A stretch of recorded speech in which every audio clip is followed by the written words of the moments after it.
पिछले क्लास में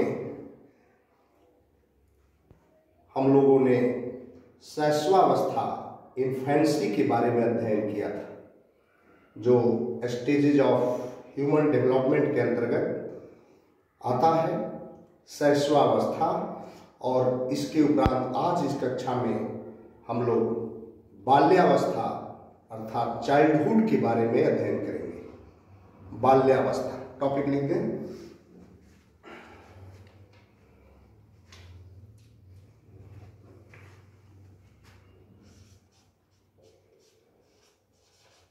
बाल्यावस्था, इसको बोलते हैं चाइल्डहुड।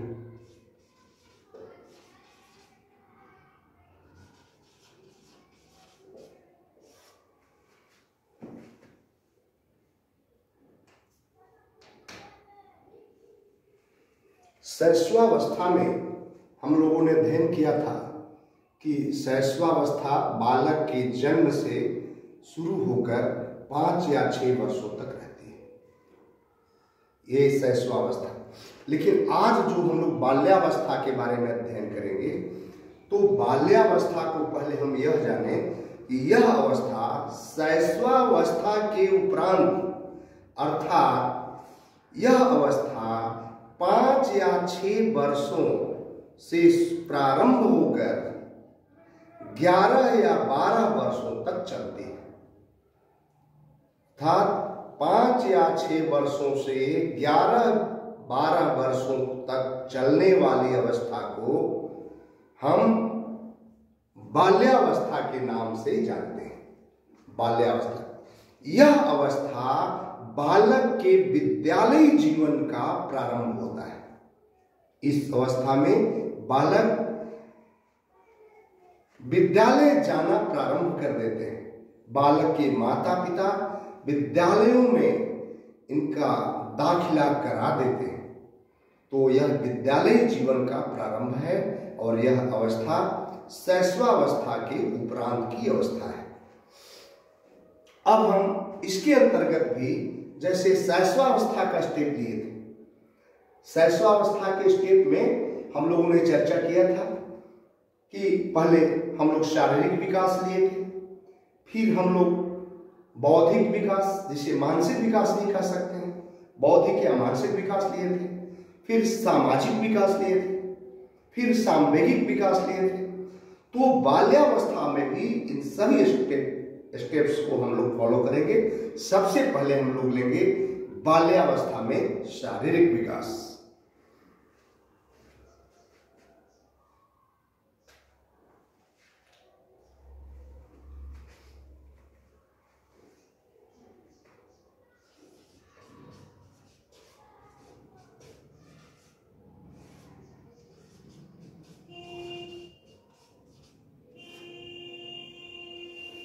फिजिकल डेवलपमेंट जिसको हम लोग कहते हैं, फिजिकल डेवलपमेंट, तो इसके कुछ पॉइंट्स हैं। जैसे पहला पॉइंट है शारीरिक अनुपात। शारीरिक अनुपात,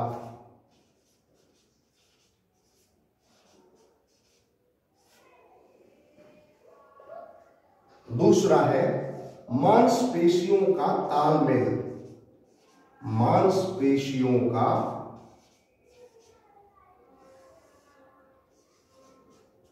तालमेल,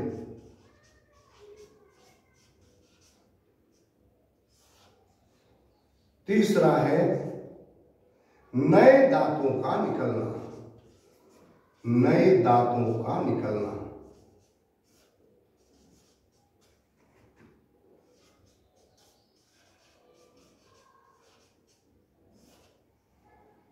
चौथा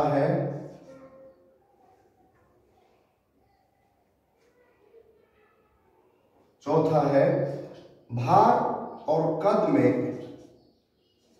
भार और कद में धीमी वृद्धि।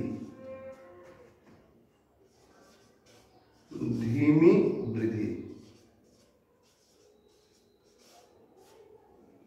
पांचवा है स्नायु संस्थान।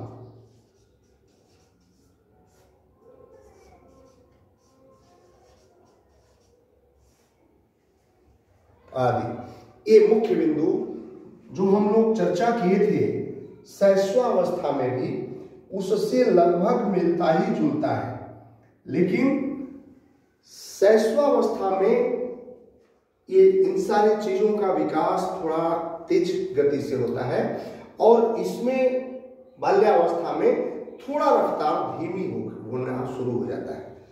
तो कहने के बाद फिर भी उसमें था शारीरिक विकास में तीव्रता, उस बाल्य जो शैशवावस्था में हम लोगों ने देखे, इसमें क्या है शारीरिक अनुपात एक प्रोपोर्शन बन जाता है, फिजिकल प्रोपोर्शन एक अनुपातिक रूप में या इसमें सुडौलता में ये वृद्धि होती है इस अवस्था में। तो कहने का मतलब पहला जो डेवलपमेंट है उसको हम बोलते हैं फिजिकल प्रोपोर्शन। सेकेंड मांसपेशियों का तालमेल, कोऑर्डिनेशन ऑफ मसल्स, सब कोऑर्डिनेशन शुरू हो जाता है। तीसरा है नए दांतों का निकलना, डेवलपमेंट ऑफ न्यू टीथ, नए दांत निकलने लगते हैं। चौथा भार और कद में धीमी वृद्धि, स्लो ग्रोथ होता है। इसमें वेट एंड हाइट दोनों में वृद्धि होती है, लेकिन उसका रफ्तार थोड़ा धीमी हो जाती है। इसी तरह स्नायु संस्था, नर्वस सिस्टम डेवलप होता है। तो कहने का मतलब बाल्यावस्था में शारीरिक विकास के ये निम्नलिखित बिंदु विकसित होते हैं। दूसरा बिंदु हम लोग लेंगे शारीरिक विकास के बाद मानसिक विकास।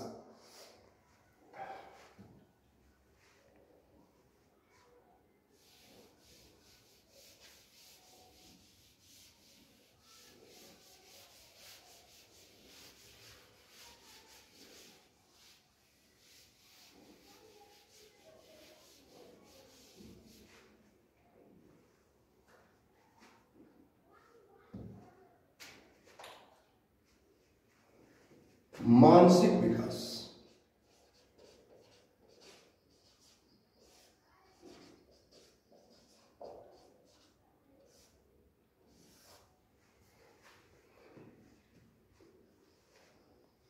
इसके अंतर्गत भी कुछ बिंदु हैं,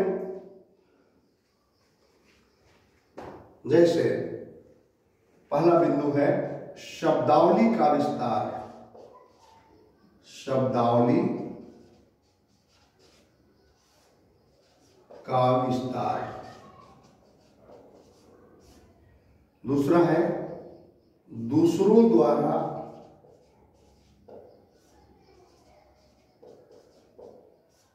व्यक्त की जाने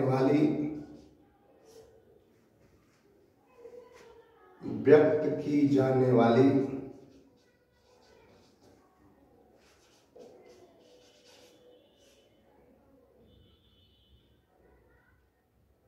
भाषाओं का अवबोध।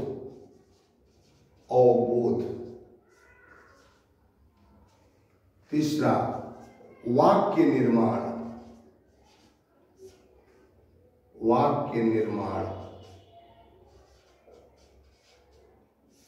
चौथा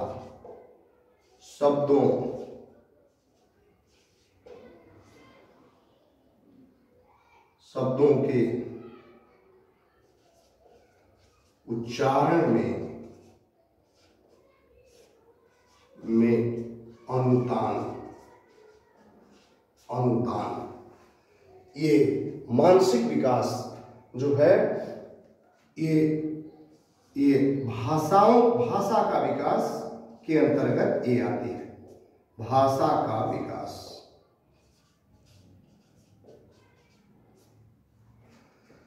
कुछ और बिंदु है जैसे संप्रत्यय का विकास।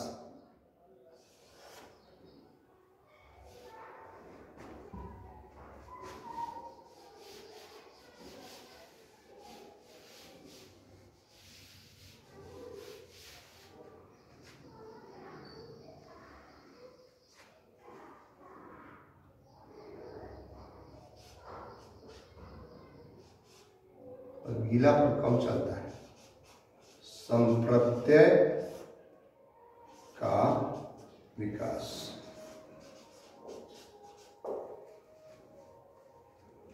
इसमें क्या होता है, संप्रत्यय के विकास में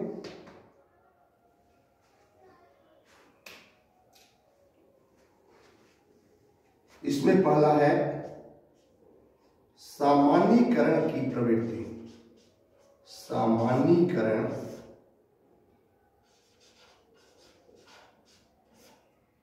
की प्रवृत्ति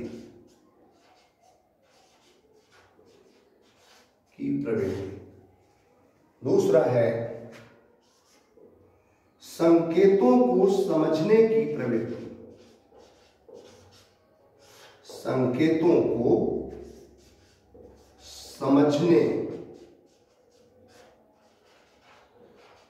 समझने की प्रवृत्ति।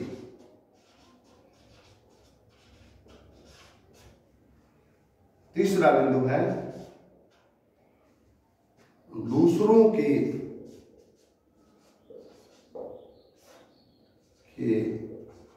साथ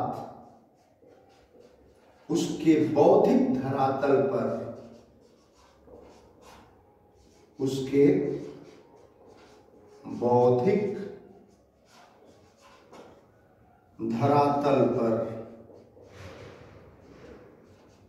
बात कर सकने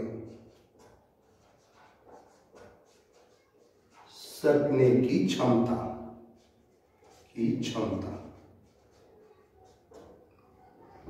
चौथा भूत वर्तमान एवं भविष्य का ज्ञान।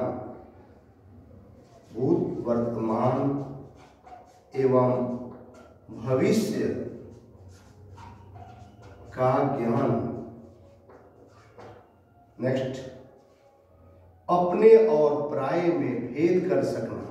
अपने और पराये में भेद कर सकना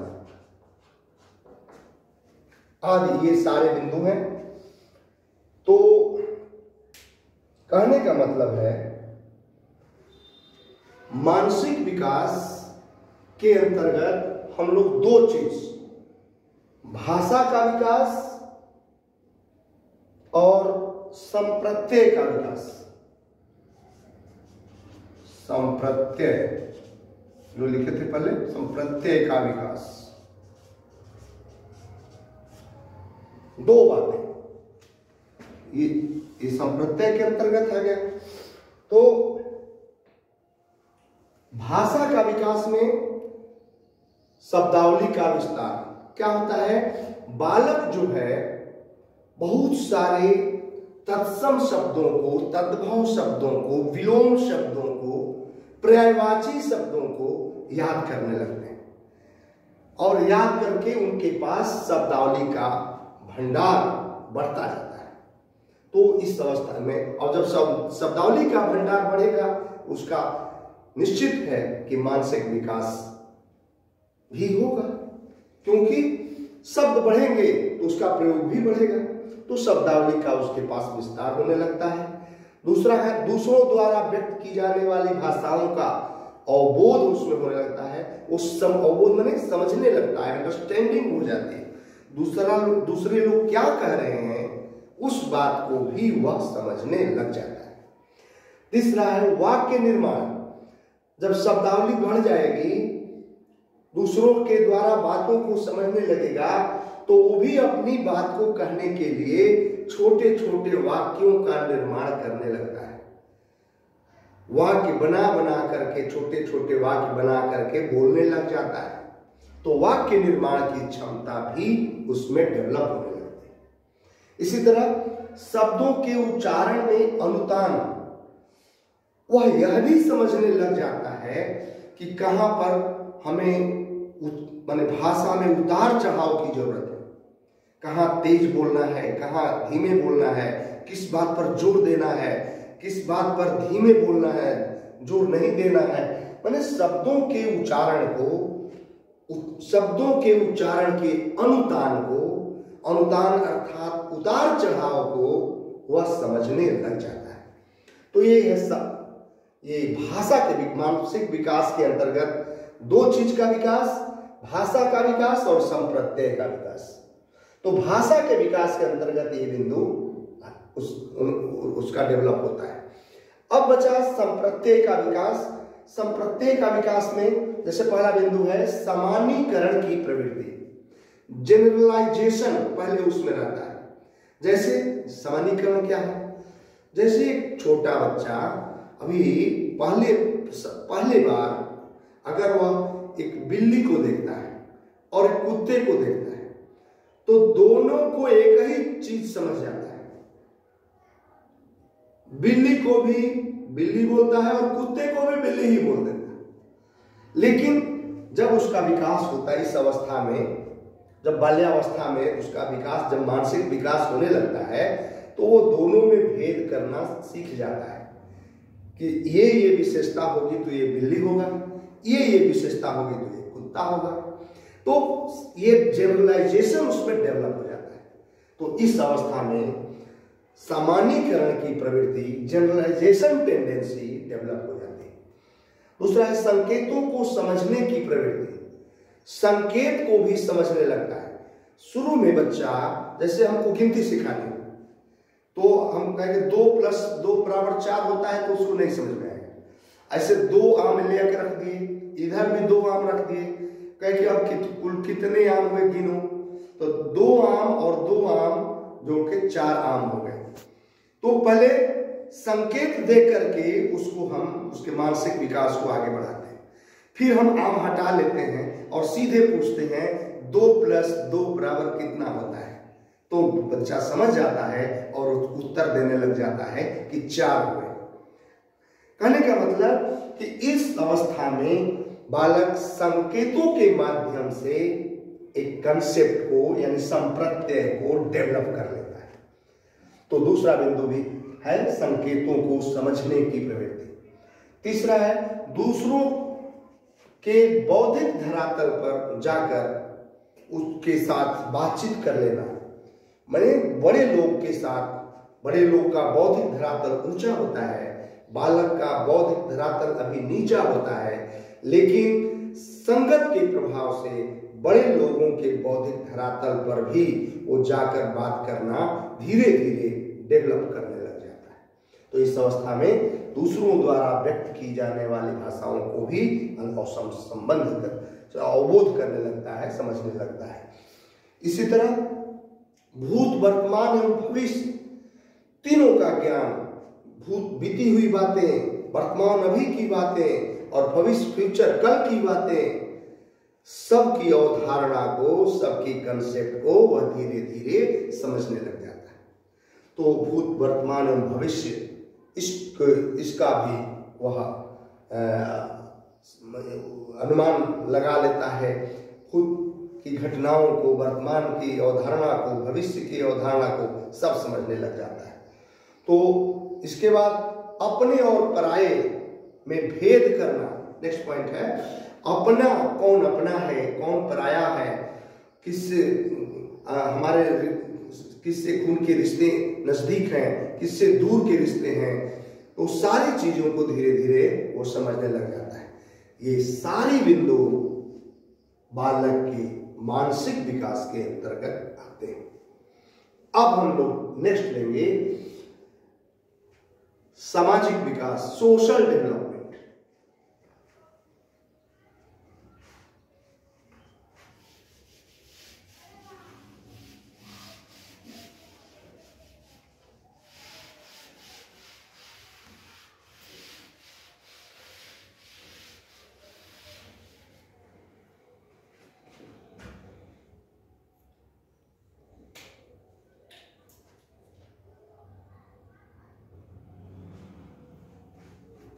सामाजिक विकास,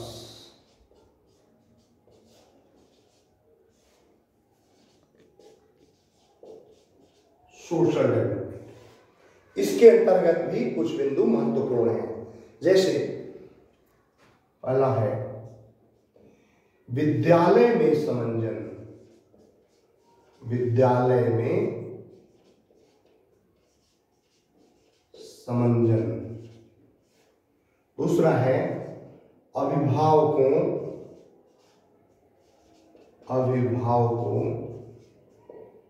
या माता पिता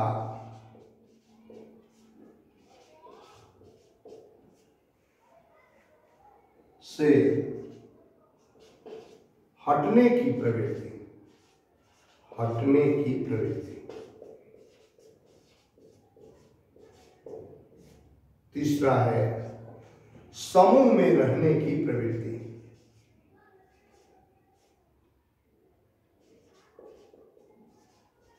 समूह में रहने की प्रवृत्ति। चौथा है नकार की अवस्था, नकार की अवस्था। पांचवा है चरित्र निर्माण, चरित्र निर्माण एवं स्थायी भाव का उदय, स्थायी भाव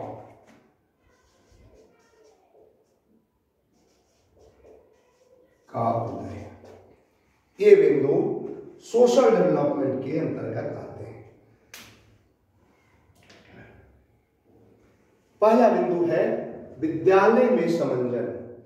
बालक इस अवस्था में विद्यालय जाना प्रारंभ कर देता है तो वह वहां कैसे हम एडजस्ट करें, वह अन्य बच्चों के साथ एडजस्ट कर देता है, करना सीखने लग जाता है, टीचर के समक्ष एडजस्ट करने लग जाता है, समय से बंधा रहता है कि इतने देर तक विद्यालय चलेगा, उसमें वह अपने को एडजस्ट करता है। टिफिन के समय भाग दौड़ जो ना बच्चे कुछ खाते हैं, फिर खेलने कूदने में व्यस्त हो जाते हैं, उसमें अपने को एडजस्ट करता है। तो कहने का मतलब कि बालक में सामाजिकता का विकास इस अवस्था में होने लगता है, जो विद्यालय में दिखने लग जाता है कि विद्यालय में अपने को बालक कैसे समंजित कर पाता है। तो यह है। दूसरा है अभिभावकों या माता पिता से हटने की प्रवृत्ति। अब विद्यालय जब बच्चा जाना प्रारंभ कर देता है तो धीरे धीरे माँ बाप से हट, क्योंकि विद्यालय में अन्य बच्चों के साथ दोस्ती कर लेता है, खेलने का उसको मौका मिलने लगता है, तो वह माँ बाप से, अभिभावक से अब थोड़ा दूरी बनाना चाहता है और विद्यालय में अपने शिक्षक के संपर्क में रहना चाहता है, अन्य बच्चों के संपर्क में रहना चाहता है। तो इस तरह की प्रवृत्ति उसमें विकसित होने लगती है। और तीसरा समूह में रहने की प्रवृत्ति। अब जब अभिभावक माँ बाप से हट जाएगा और शिक्षक के साथ रहता है, फिर बच्चों के साथ रहता है, धीरे धीरे शिक्षक के साथ भी ज्यादा रहना नहीं चाहता है और वह गिरोह में, समूह में, ग्रुप में रहना चाहता है। अपने बराबरी के बच्चों के साथ ग्रुप बनाकर रहना वह पसंद करता है। तो यह समूह में रहने की प्रवृत्ति। चौथा नकार की अवस्था। यह अवस्था 12-13 वर्ष की जब लास्ट बाल्यावस्था टच करने लगता है तो उस समय बालक में ज्यादा देखने को मिलता है। किसी काम को नकारने की प्रवृत्ति, ये नहीं करेंगे, ये कर दो बेटा, नहीं, वो खेलने जाना है। खेलने के धुन में कई महत्वपूर्ण कार्यों को, घरेलू जो माता पिता उसके कार्य कुछ देते हैं, उसको भी वो नकारना चाहता है और नकार करके बच्चों के समूह में भागना चाहता है कि वहां हमें खेलने को मिले।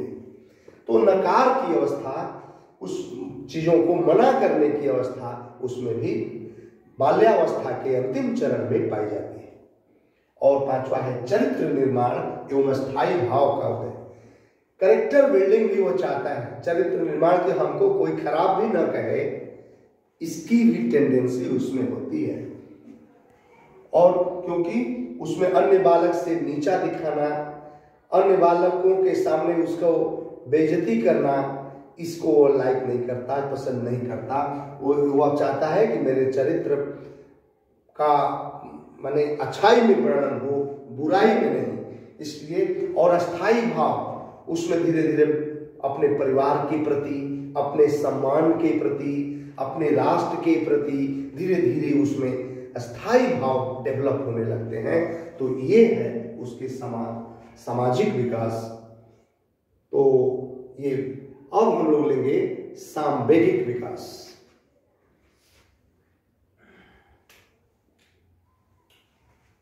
सांवेगिक विकास।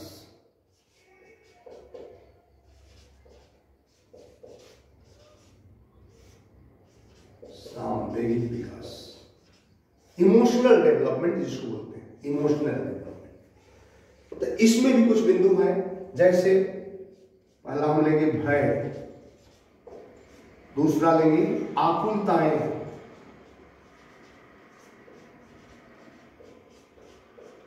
तीसरा क्रोध,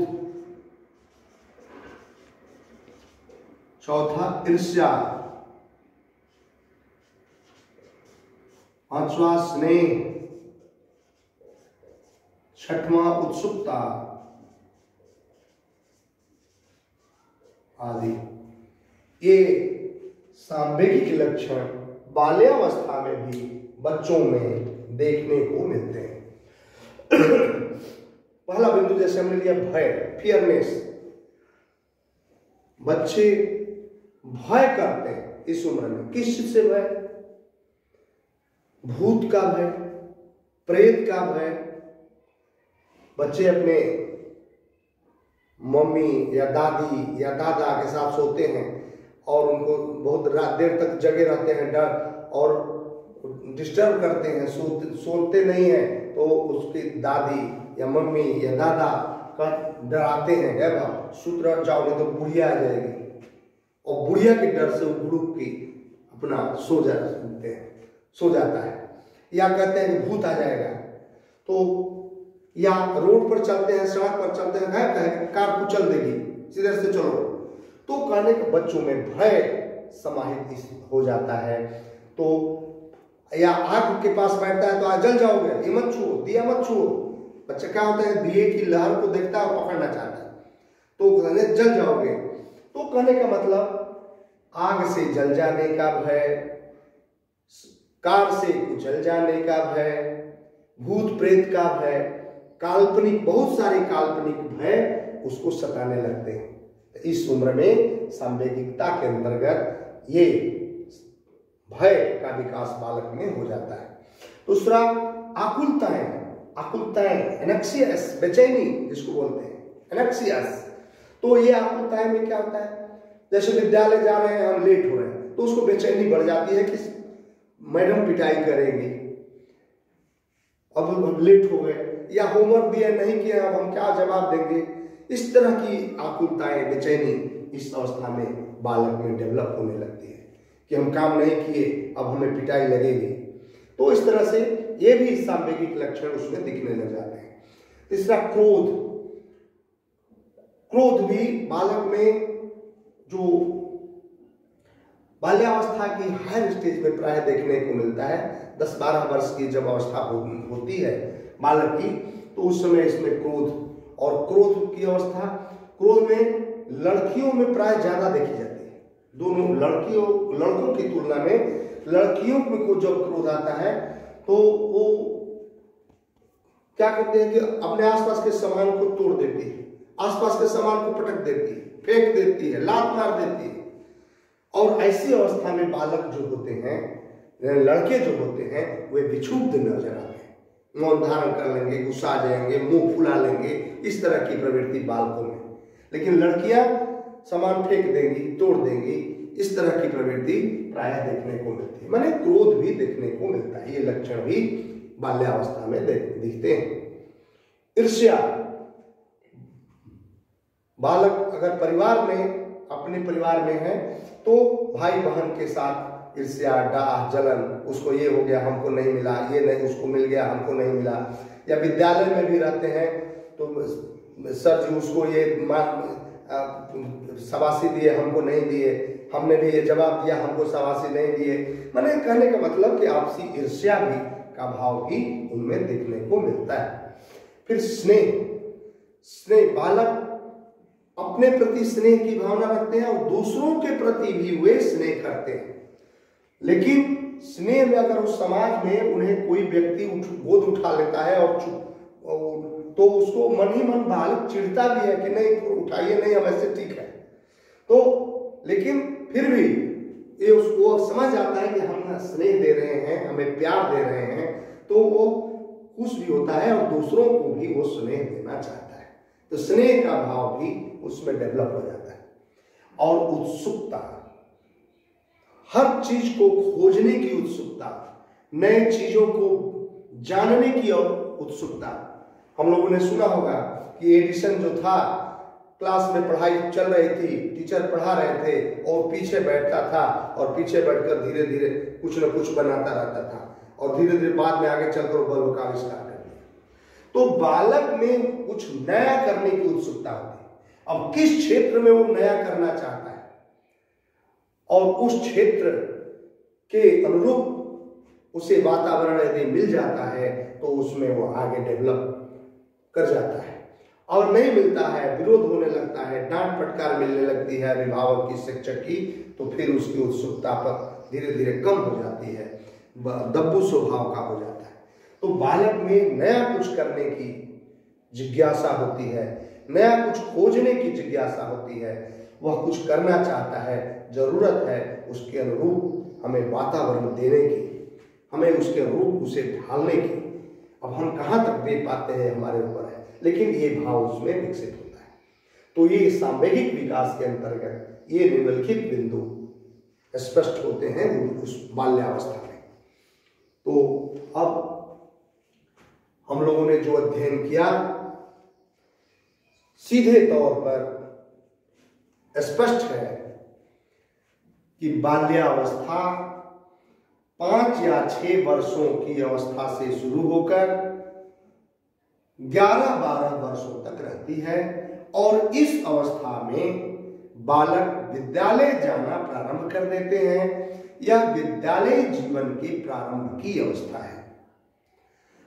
इस अवस्था के शारीरिक विकास को हम पहले लेंगे तो शारीरिक विकास के अंतर्गत बालक का शारीरिक अनुपात, मांसपेशियों का तालमेल, नए दांतों का निकलना, नाड़ी संस्थान, भार और कद में धीमी वृद्धि, ये सारे लक्षण बाल्यावस्था में देखने को मिलते हैं।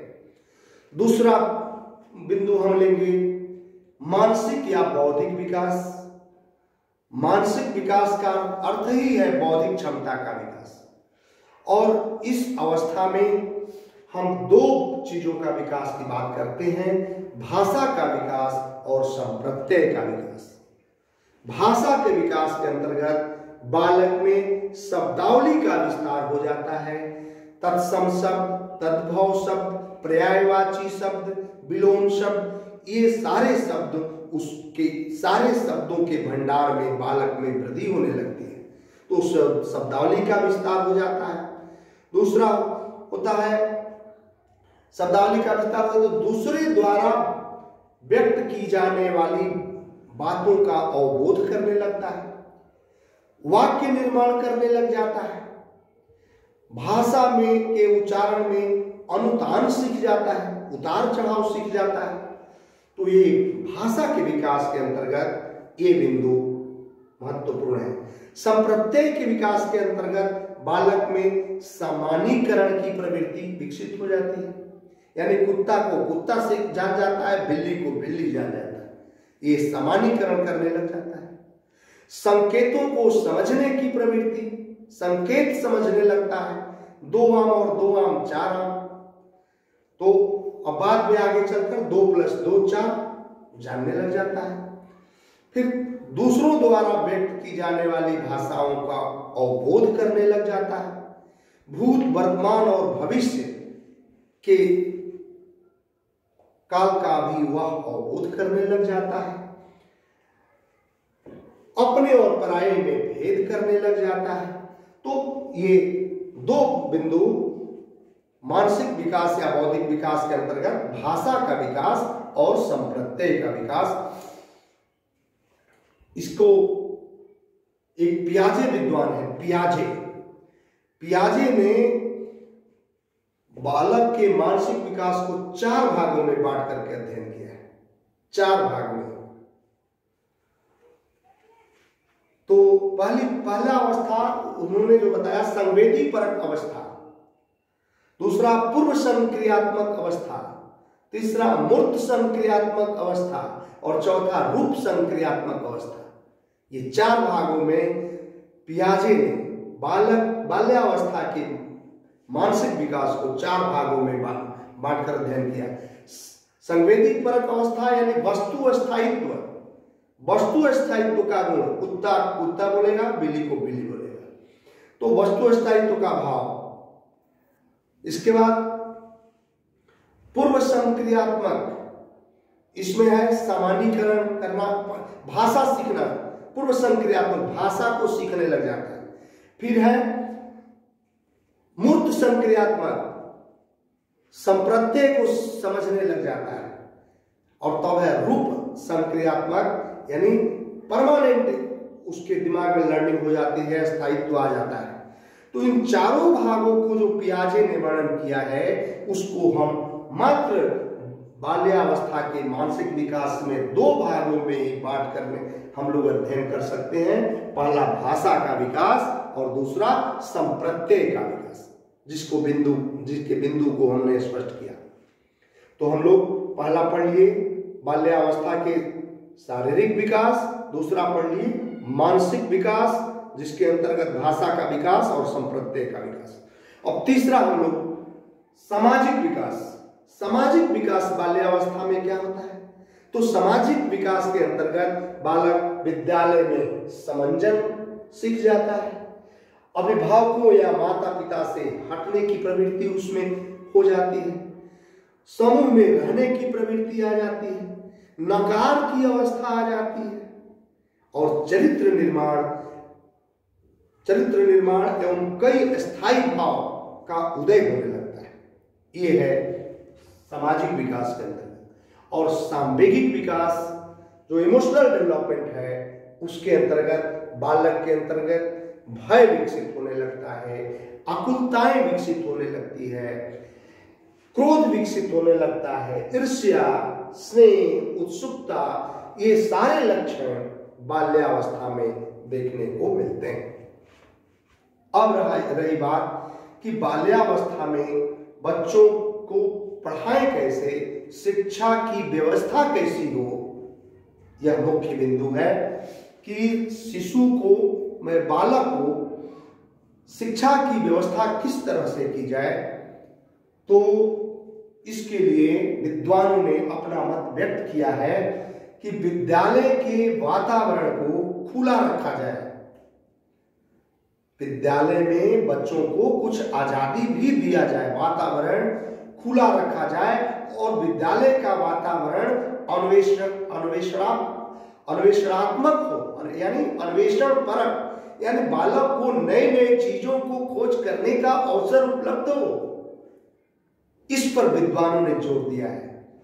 तो विद्यालय के वातावरण, विद्यालय की परिस्थिति में खुलापन हो और अन्वेषणात्मक व्यवहार को बढ़ावा दिया जाए और बालक को जिस विषय में रुचि है, जिस दिशा में रुचि है, उधर का वातावरण उसके लिए सुदृढ़ बनाया जाए, इस पर हमारे विद्वानों ने जोर दिया है।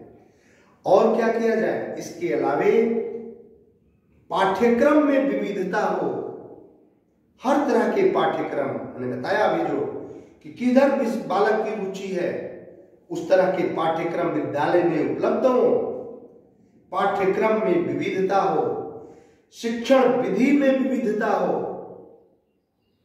भिन्न भिन्न विधि, एक विधि से हम पढ़ा रहे हैं, बालक नहीं समझा तुरंत दूसरी विधि लगा दी, दूसरी विधि से नहीं समझा बालक तीसरी विधि लगा दी। तो शिक्षण विधि में विविधता हो, पाठ्यक्रम में विविधता हो और शिक्षण विधि में ज्यादातर खेल के माध्यम से, हम खेल विधि के माध्यम से पढ़ाने की कोशिश करें, समझाने की कोशिश करें तो बच्चा और ज्यादा समझेगा। और इसके साथ साथ विद्यालय में पाठ्य सहगामी क्रियाओं का आयोजन। पाठ्य सहगामी क्रियाएं क्या है?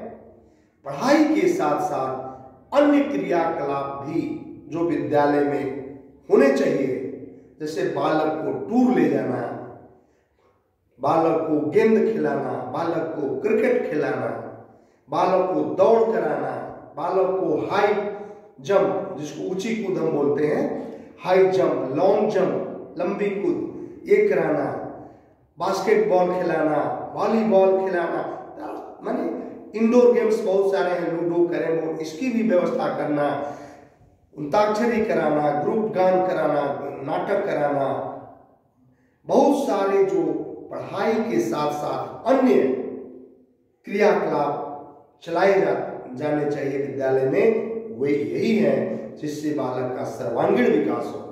इस पर हमें जोर देना चाहिए। तो इस प्रकार हम लोग बाल्यावस्था में भी बालक के शारीरिक विकास, बालक के मानसिक या बौद्धिक विकास, बालक के सामाजिक विकास, बालक के सांवेगिक विकास पर विस्तार पूर्वक चर्चा किए। और आज हम लोग फिर इसको यहीं विश्राम करेंगे और नेक्स्ट दिन हम लोग लेंगे किशोरावस्था, जिसे हम लोग एडोलेसेंस कहते हैं।